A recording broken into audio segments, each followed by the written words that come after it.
ahead.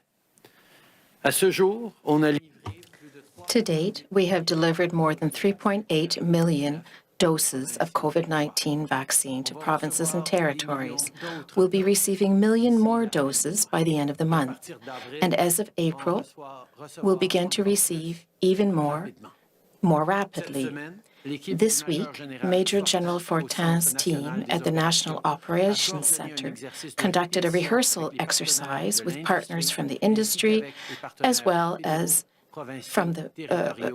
federal, provincial, territorial, and Indigenous partners. This rehearsal served to determine that we are ready for the fast-track delivery phase. All resources are being devoted to this. Last night, we had our 28th First Ministers meeting. We issued a joint declaration to highlight the one-year anniversary of the heroes who are working on the front line in the health field. We recognized families that had lost loved ones, and we emphasized the importance of continuing to work together, to being there as a team. Canadians all across the country. We will continue to do so, and we will continue to be here for you. Based on new delivery schedules from Pfizer, I can confirm that Canada will receive at least 1 million Pfizer doses per week from March 22nd to May 10th. 1 million doses of Pfizer alone every 7 days. That's going to make a big difference. We have shared these updated delivery schedules with the provinces and territories. This is so they can continue to plan for mass vaccination sites to get you and your family protected as soon as possible. Every dose makes a difference. Last week, Susan from DDO in Montreal wrote to me to say that she and her husband, who are both seniors, had gotten their first dose. She told me about the relief they felt after a year of worrying. Susan, je suis content de savoir que vous et votre mari soyez enfin plus en sécurité. Susan, I'm happy to hear that you and your husband now feel safe. As I've mentioned before, anyone who wishes to be vaccinated will be able to do so before the end of September. One of the best ways to protect yourself against the virus is to be vaccinated. And if you have already become vaccinated, it's important to remember to continue to do your part to ensure that others remain safe. Winter has been long, and we're all impatiently waiting for spring. As Canadians, with our wide-open spaces, we like to spend time outdoors. This past year, especially after days of Zoom meetings, a lot of people rediscovered how wonderful it is to go for a walk outside or to take the kids for a bike ride on the weekend. It's important to be able to get out and walk or move around. That's why, over the last 5 years, we've made investments across the country in projects such as Kelly's Brook Path in St. John's, Newfoundland, and Grouse Mountain Trail in Vancouver. These projects are not just designed to make hiking paths or wheelchair-accessible paths up to bus stops, rather. They allow everyone to get out and get moving, and they help us build stronger, healthier communities. In this respect, we're entering a new phase today. As Mr. McKenna announced earlier this morning, we are investing $400 million for bike lanes, trails, and pedestrian bridges across the country. This is part of our historic public transit investment over the next 8 years and our plan to create 1 million jobs. This will lead to stronger communities, clean air, and new jobs. That's a win-win. And that's our blueprint to come roaring back from this pandemic. As we rebuild from this crisis, it's up to us to create the kind of Canada we all want to see, a country where everyone has what they need to succeed. Right now, one of our top priorities is ensuring that no one misses out on vaccines. This includes Indigenous communities, which are particularly vulnerable to the virus. Vaccination is underway in over 530 Indigenous communities and communities in the territories. And for Indigenous people living in cities, we're working with the provinces and territories to get everyone their shots as soon as possible. Of course, keeping people safe and ensuring communities have the resources they need doesn't end with vaccines. And on that front, this morning, I want to talk about where we are with long-term drinking water advisories. Earlier this week, we marked an important milestone in our partnership with First Nations communities, the lifting of the 101st long-term drinking water advisory since we took office. Thousands of homes now have clean water. That's real progress, but I know that there is more work to do. As Minister Miller has said, we will not stop until everyone in every community has access to clean water. Finally, I want to end this morning on the news that the Canadian economy gained 259,000 jobs, both part-time and full-time, in February. For the workers who are back on the job and for the families, this is the good news they need. Every step of the way, our focus has been on supporting Canadians through the storm.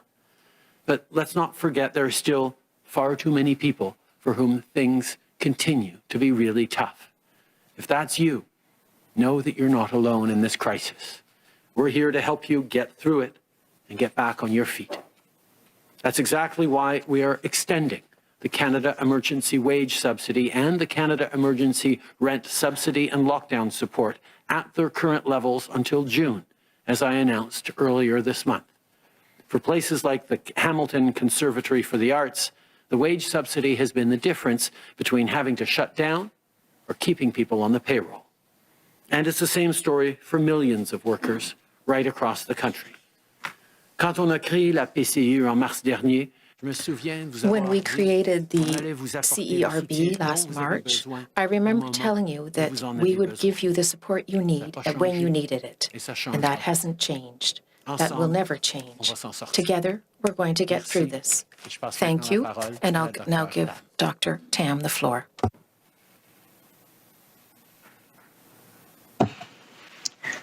Bonjour à toutes et à tous.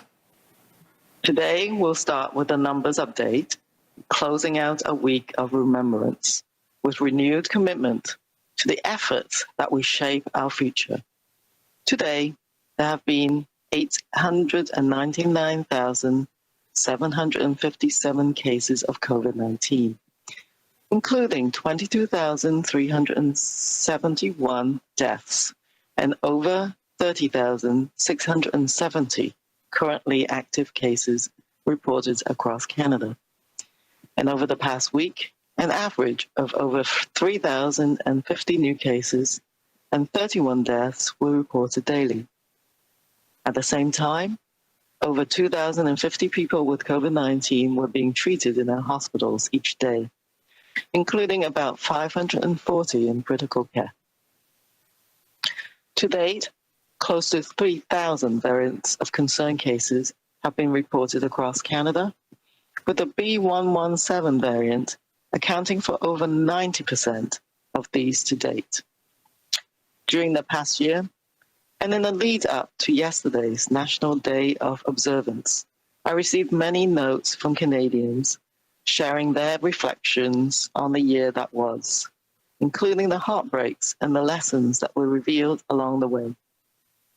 To all those who have lost loved ones during a year when we could not ease their passing or memorialize their lives as we would have, I extend my deepest sympathies. Though difficult times have passed without them, the day will come when we can gather again with friends and family to honor their memory and celebrate their lives. As vaccine programs continue to escalate, more than 2.7 million doses of vaccines have been administered across Canada. Over the past week, provinces and territories have administered close to 600,000 doses of COVID-19 vaccines, which is the highest number of vaccines administered in a single week since vaccination began in mid-December.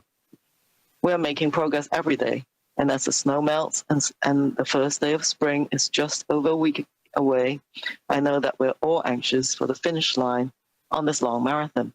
But right now, racing towards the finish could cost us the success we've worked so long and hard for. Right now, we need to run the mile we are in and keep to a steady, cautious pace. Let's all continue to support Team Vaccine by not providing any opportunities for Team Variant to gain more ground. Before I close, I would like to say a special word of thanks to incredible public health workforce in this country and around the world. Dedicated people, too numerous to count, have and will continue to work tirelessly behind the scenes, not just since COVID-19 was declared a pandemic, but in the lead up, during, and long after.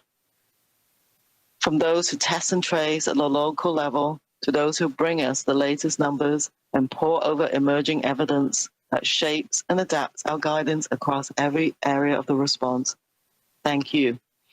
This is truly the largest, most complex response in the history of public health, and the public health workforce in Canada has been dedicated to giving their best efforts every day. On behalf of all these quiet heroes, I dedicate my closing public health message. Please remain vigilant, follow public health advice, and keep up with individual practices that protect us and our families. It is up to you plus public health. Thank you. Bonjour à toutes et à tous. Hello, everyone. We'll start today with the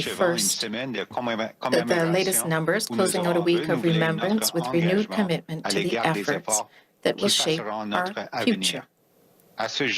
To date, there have been 757,000 cases of COVID-19, including 22,371 deaths and over 30,670 currently active cases reported across Canada. Over the past week, an average of over 3,050 new cases and 31 deaths were reported daily. At the same time, over 2,050 people with COVID-19 were being treated in our hospitals each day, including about 540 in critical care. To date, close to 3,000 variant of concern cases have been reported across Canada, with the B117 variant accounting for over 90% of these to date. During the past year, and in the lead-up to yesterday's National Day of Observance, we have received many notes from Canadians sharing their reflections on the year that was, including the heartbreaks and the lessons that were revealed along the way. To all those who have lost loved ones during a year when we could not ease their passing or memorialize their lives as we would have,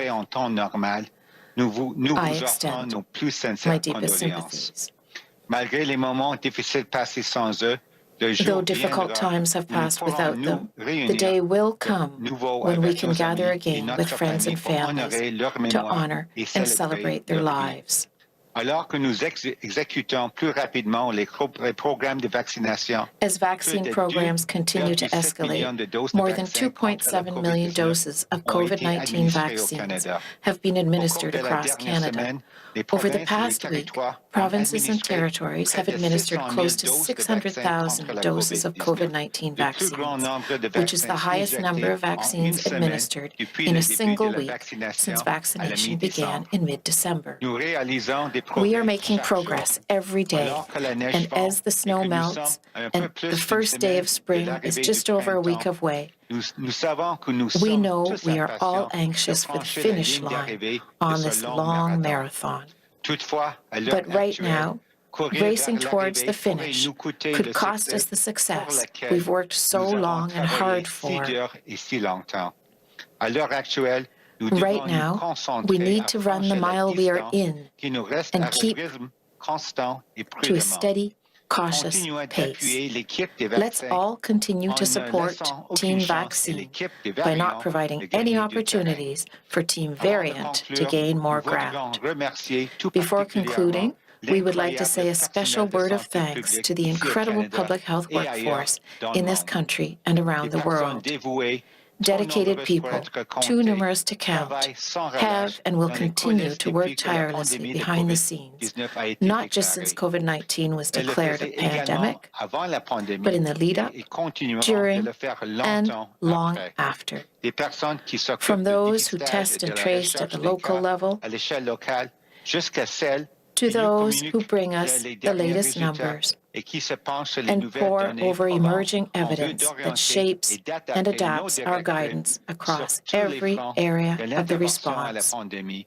Nous vous remercions. Thank you. Il s'agit véritablement de l'intervention This is la truly plus the importante largest, et la most plus complex complexe de l'histoire response de la in santé the publique. history of public Et la health. main-d'œuvre en santé And the publique public au health Canada workforce in s'efforce de Canada faire has de son been mieux dedicated chaque jour. to giving their best Pour tous efforts ceux, every ces day. héros discrets, On nous behalf of concluons all par ce these message quiet de santé heroes, publique. we dedicate Restez our vigilants. closing Respectez public les health directives de message. santé Please publique remain et vigilant, suivez les follow pratiques public health advice, individuelles and qui keep nous up with protègent, individual nous practices et nos that protect familles. us and Nous our comptons sur families. vous et It's sur la up to santé you, publique.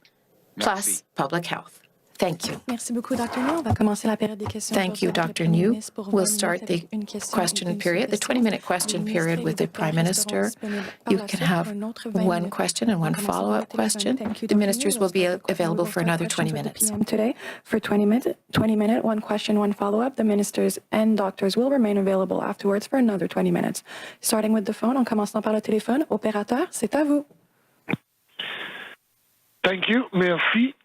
For questions on the telephones, please press *1 on your device's keypad. Pour toute question au téléphone, faites #1 sur votre appareil. La première question, Marie Vastel, Le Devoir. First question, Marie Vastel, Le Devoir newspaper. Oui, bonjour, Monsieur Trudeau. Hello, Mr. Trudeau. I'd like to come back to what you said this morning on CTV, the idea of a vaccine passport. You seem to distinguish between an international vaccine passport and one that would be required for certain domestic activities, if I can say this. You talked about the question of charter rights. Is that the problem?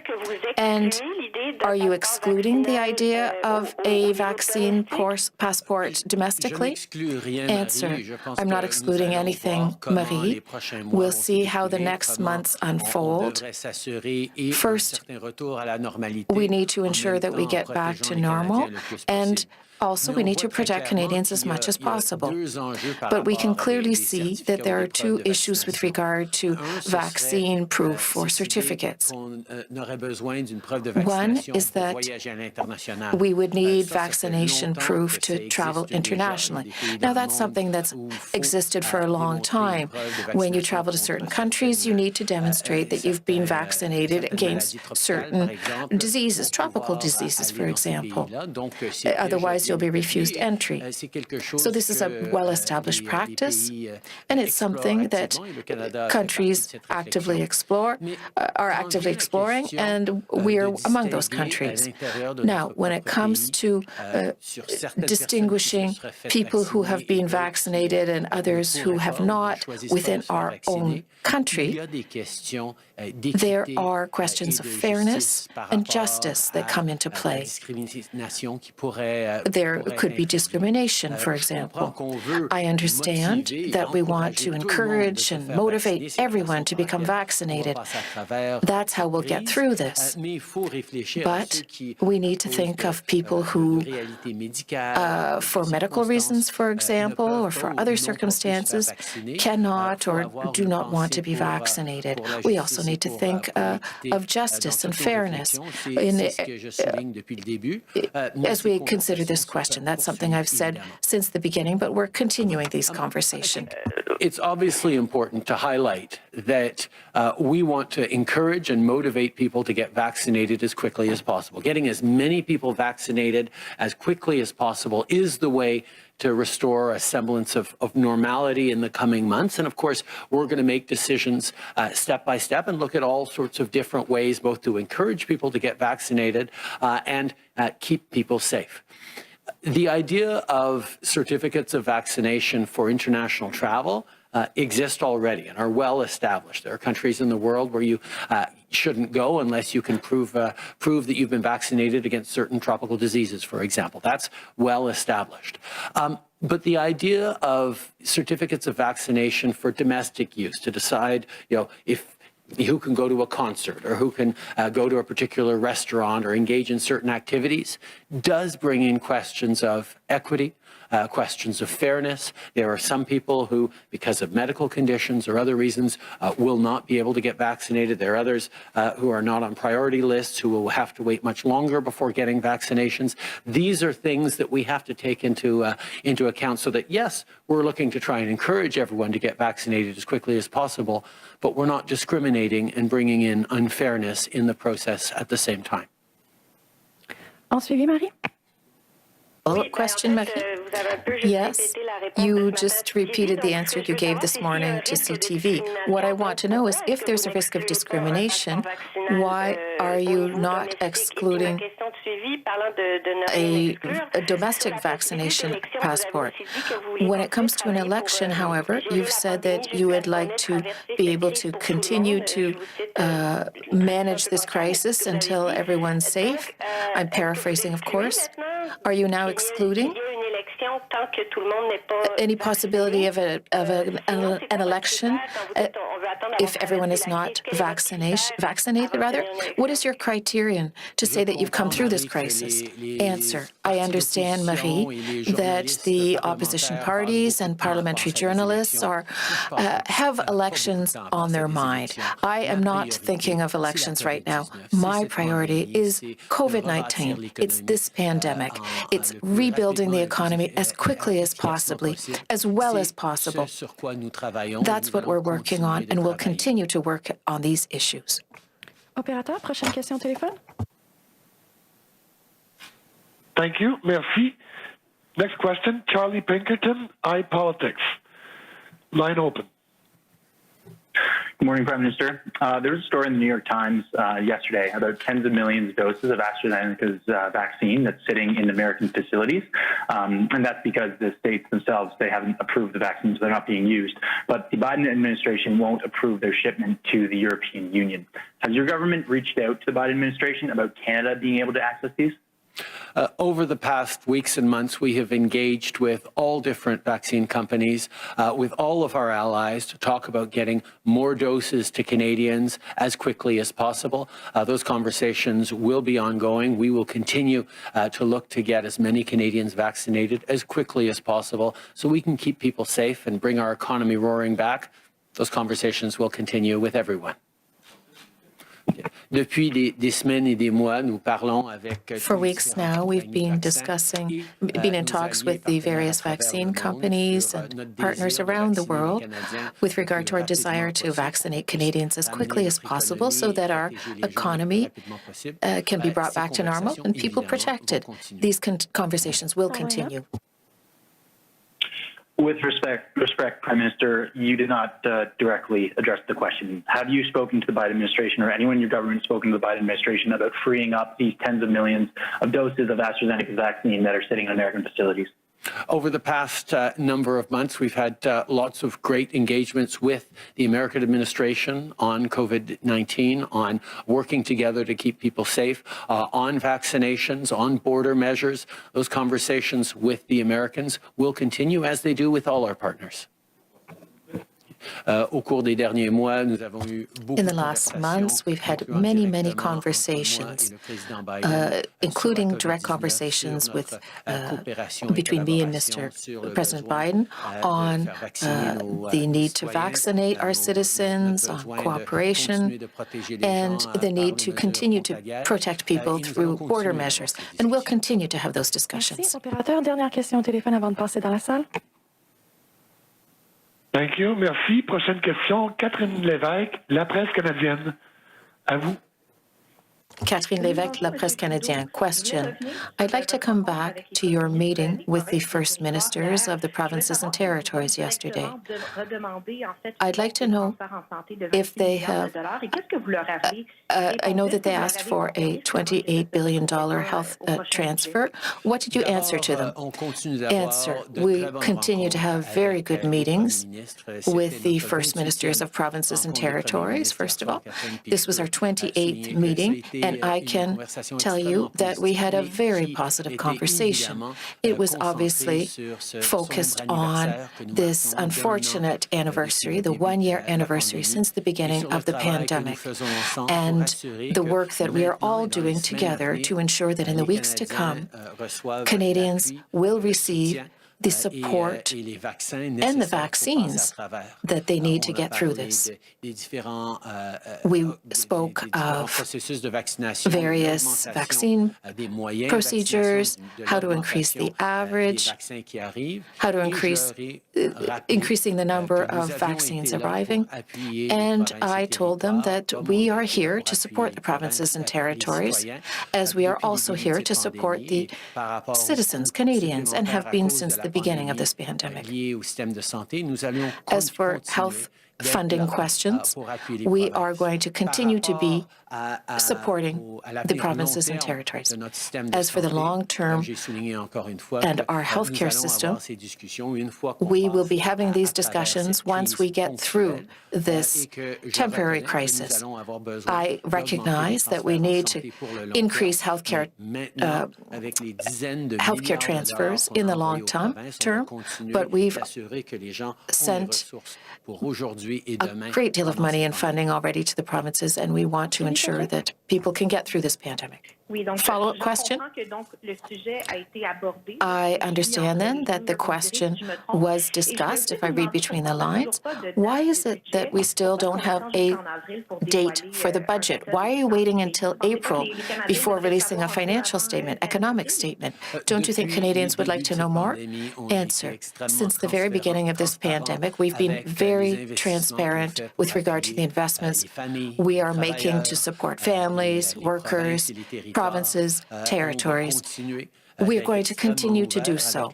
We'll be open about the fact that we're here to support Canadians. We'll provide what is needed for as long as is needed. That's the promise we've made to Canadians, and we'll reveal the budget date in the weeks to come. But Canadians can be confident that our approach is to be here for them to invest in communities and to ensure that Canadians succeed and are safe. This is not every political party's opinion. The Conservative Party is saying that we're doing too much, too quickly. These will surely be conversations that will have a gain when it comes to the budget. But we have had good news with regard to the economic recovery, and that's related to the investments that we've made to ensure that Canadians can get through this crisis in the right way. We'll go to questions in the room now. Mr. Trudeau, my name is Mal Hamidian with the Canadian Press. You have talked repeatedly over the last half year or so about building back better. And you have also you had actually to repeatedly hold off on bigger picture plans in favor of extending temporary measures and programs to help Canadians through the pandemic. What economic or other markers are you looking for in switching from crisis response to bigger picture recovery? Well, I think everyone knows that we have to get through this pandemic. We have to make sure that Canadians are safe. That is the top priority of this government, and that will continue to be the top priority of this government. At the same time, we recognize that one of the best ways of ensuring that our economy comes back strongly, comes roaring back as we get through this pandemic, is to make sure we're giving Canadians the right supports throughout this pandemic. That's why we made a simple promise. We'd be there for people as long as it took, as much as it takes, and that's what we're going to stick with. Next question in the room. Mr. Trudeau, Chris Natchkate, CTV National News. President Joe Biden last night said Americans are going to be able to have a July 4th barbecue because every American will have their shot by then, a somewhat return back to normal. When are you going to formally change your vaccination timeline for Canadians? The big vaccination timeline that we have been talking about for a long time now has always been the end of March, and we had a goal of vaccinating or getting 6 million doses into Canada by the end of March. We're now looking at over 8 million doses by the end of March, so that is good news. We have also made repeated commitments to Canadians that everyone who wants to get vaccinated will be vaccinated by September. That continues, but in my conversation with the provinces last night, night we heard from a number of people who are looking to have everyone received a first dose earlier than that. We will continue to work with experts, work with the various provinces, and do everything we can to get everyone vaccinated as quickly as possible so we can get back to normalcy as soon as possible. Answer repeated in English. We've always spoken of two specific targets when it comes to vaccines. First of all, we talked about receiving 6 million doses by the end of March. We're already speaking of 8 million now that will arrive in Canada before the end of this month. The other target was to ensure that every single Canadian could be vaccinated by the end of September. We are right on schedule. I can say that I spoke to the different provinces and territories yesterday, the premiers, and they hope to vaccinate as many people as possible with at least a first dose by May. We hope that we'll have good news in the months to come, better news. But we are doing everything we can to vaccinate as many people as possible, as quickly as possible, to get back to normal as soon as we can. Prochaine question.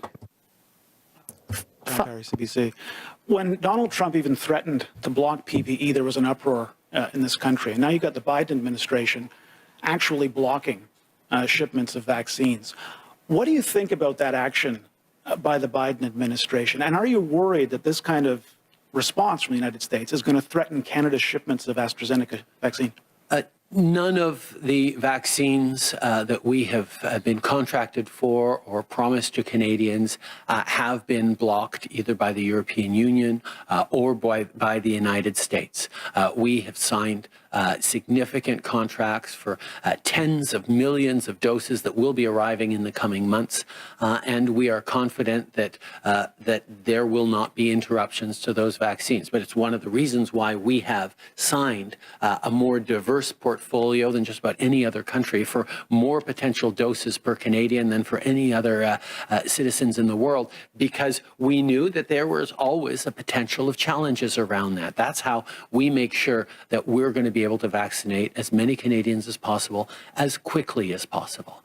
On AstraZeneca, we have a contract for about 20 million doses this year, and we are looking forward to receiving a schedule on those doses, hopefully in the coming weeks. We will continue to work to get as many doses as possible, as quickly as possible for Canadians. Answer repeated in English. Since the very beginning, in French rather, since the very beginning, we've signed various contracts with various companies to ensure that our supply chain is resilient, to ensure that if ever there are any challenges, delays, or even products not coming through anywhere, then we would be able to continue to provide vaccines to Canadians. And I can emphasize that no vaccine shipment was blocked by the European Union, by the U.S., or any other country. We are going to continue to receive the vaccines that we've ordered, and I can reassure Canadians in that respect. I should also emphasize that we have a contract with AstraZeneca to receive 20 million doses this year. We hope to begin receiving them very soon. Of course, we are waiting to see what their delivery schedule is. Louis Blouin, Radio-Canada. Question. You said 3 years ago you were not aware of the allegations against General Vance. What do you say to Canadians who say, how is it that the number one of the Army, of the Defense Staff, could be facing allegations and the Prime Minister not be aware of this? Did your Defense Minister not have the moral obligation to tell you this? Are you not aware of information that's that delicate? Answer. It's extremely important for me, as you are well aware, that anyone serving in our armed forces or in the public service or anywhere in Canada has a safe and healthy workplace, as well as the means to lodge a complaint and be heard if ever they face harassment or bullying. That was has always been very important for me, and our government has taken this very seriously as well. We've put measures in place to enable a change of culture, to provide the resources necessary for people who do come forward. But one thing that we did not do and what we shouldn't do is to give politicians the responsibility for investigating allegations. We need independent, rigorous processes instead. And that's exactly what happened in this situation. Minister Sajjan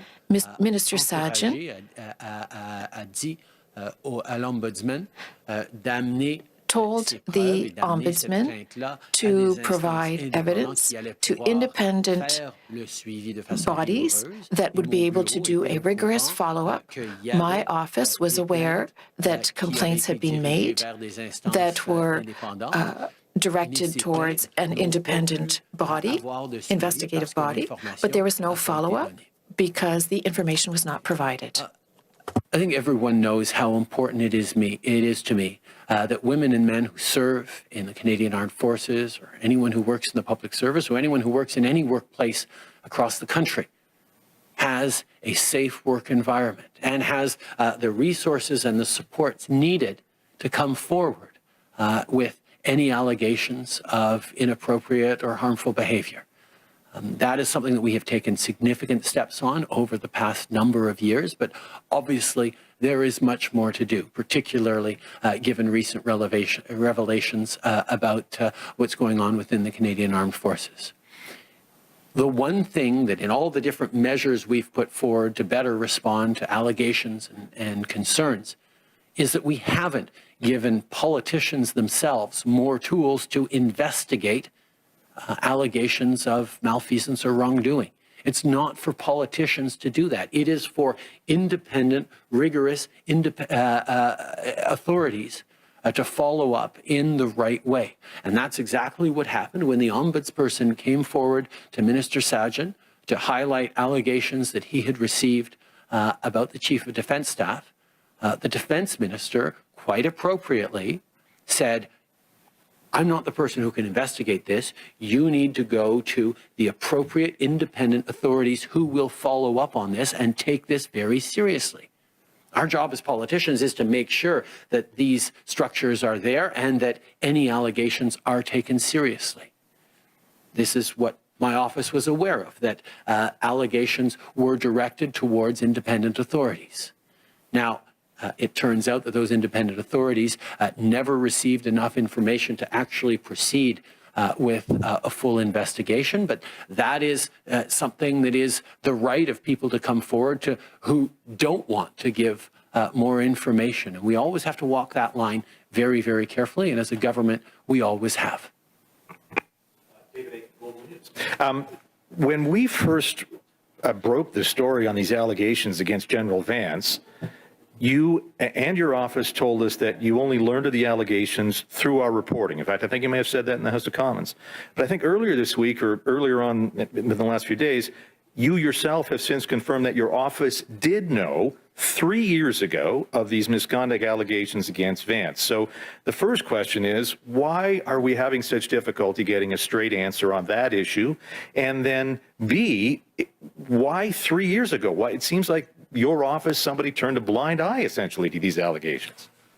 On the contrary, David, 3 years ago, when the ombudsperson came forward to the minister and said, I have received allegations against the Chief of Defence Staff, the minister, quite rightly, directed the ombudsperson to the independent authorities who could follow up and create that investigation. My office was aware that there had been allegations that were directed to the independent authorities. The substance of those allegations, the details of those allegations were not known by my office. Now, 3 years later, as these events come forward with details of what those allegations are, I and my office learned about them through the reporting and the questions posed by the reporters at Global News. Il y a 3 ans, quand Answer repeated in French. 3 years ago, when the Ombudsman met with the Minister of Defense to say that there were allegations against the Chief of Defense Staff, the Minister quite appropriately and correctly said, you must take this information to an independent authority that has the authority to investigate these allegations. We were aware that these allegations had been referred to an independent authority, but we did not know the nature of these allegations. And given that these independent authorities could not follow up on the accusations because there was not enough information, the issue was not revisited. There was no investigative process because there couldn't be one. And so a few months ago, when Global News managed to obtain more information on these allegations, I learned of it for the first time, and that is how things unfolded. Good afternoon, Marika Walsh with the Globe and Mail. Prime Minister, you keep saying in your responses to this that the minister and your government directed these allegations to the independent authorities, but the Privy Council office does not have oversight over the military. So why do you keep saying they were the correct body to send this to when they don't have oversight over them? Governor and council appointments, like the Chief of Defense Staff, have a line of responsibility that goes through the public service and indeed through the Privy Council office.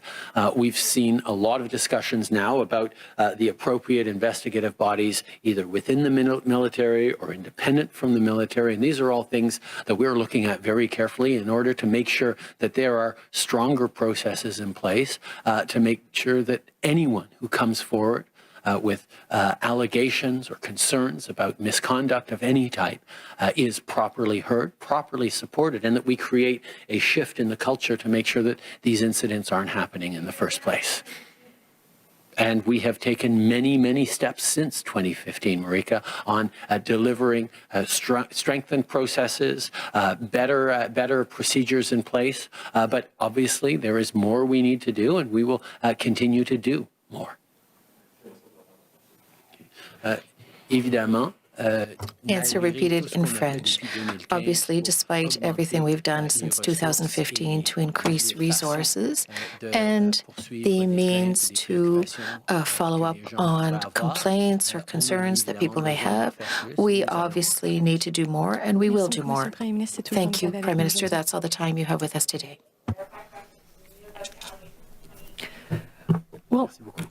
Well, now back. All right. That is the Prime Minister of Canada. He is leaving the